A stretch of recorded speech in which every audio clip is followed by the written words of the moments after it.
Hey everybody, this is going to be a video about the history of Bastunia. Now, it's not a long history, it's about 300 years or so. I think 289 is the current year that we're in modern day, when the story begins.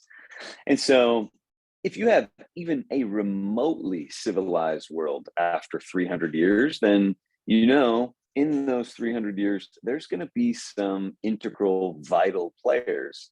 There's going to be some heroes. There's going to be some people that really played a part in the civilization, not discluding the god himself, because he does set the world up for success using a ancient divine language that we'll come to find out, that we'll learn more about in time, using runes.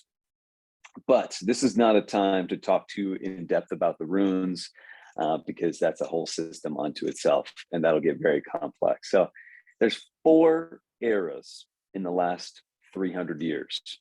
There is essentially the creation era. It's like the time of discovery. We'll talk about that.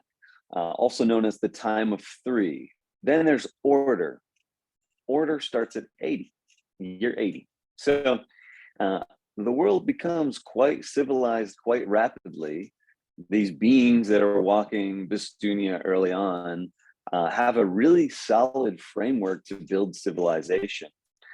And for about 100 years, we're in order, 80 to year 180.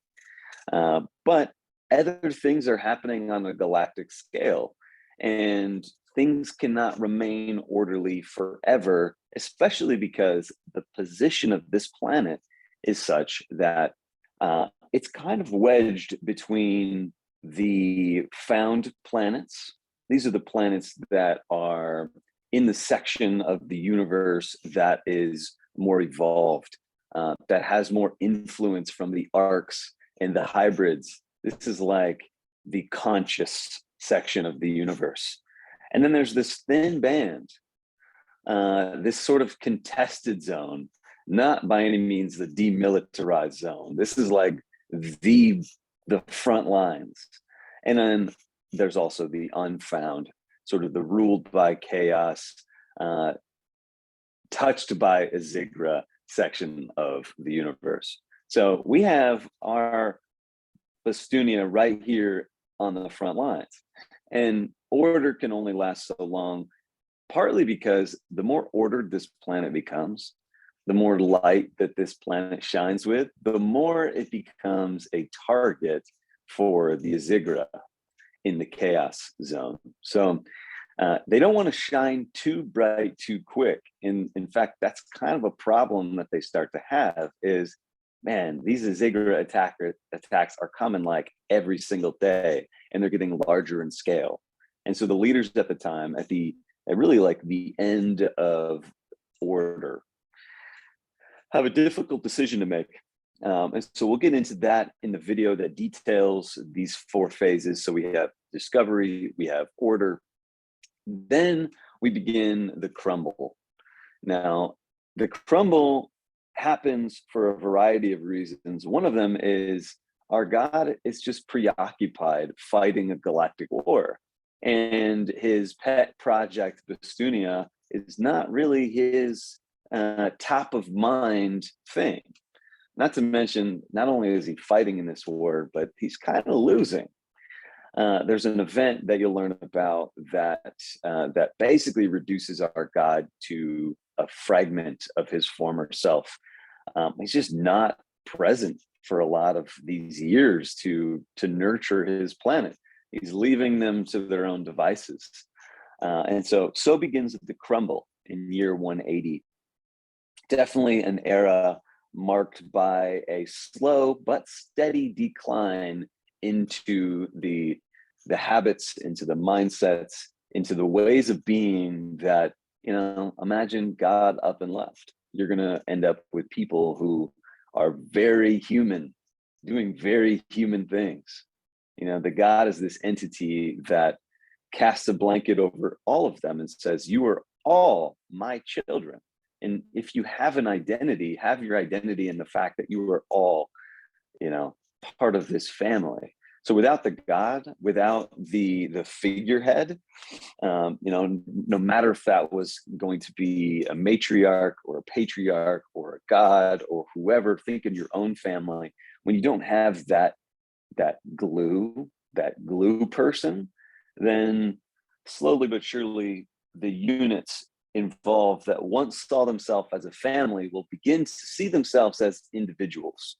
And when you start behaving as individuals, you start thinking about your own needs, your own desires, your own vision, what's lacking.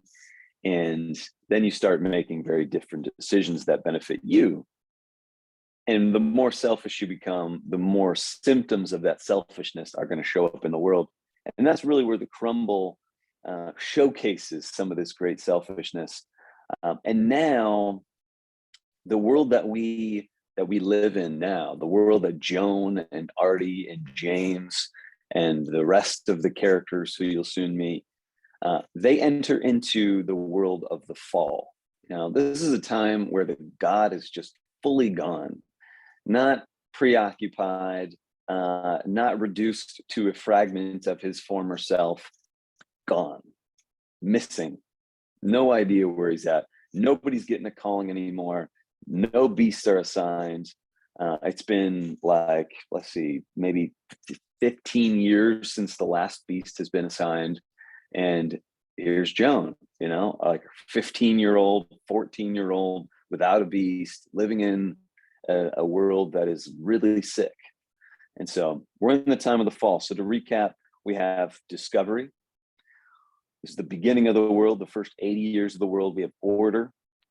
Then we have the crumble, then we have the fall. And so in the 4 subsequent videos, I'm going to discuss each of those sections in detail so that you can really be brought into the world as it stands today.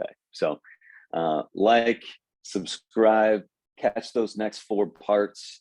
If you're nerding out on this and you just love getting a history of this world, you haven't even really met the characters yet, haven't even gotten a sense for where we're at in the world yet.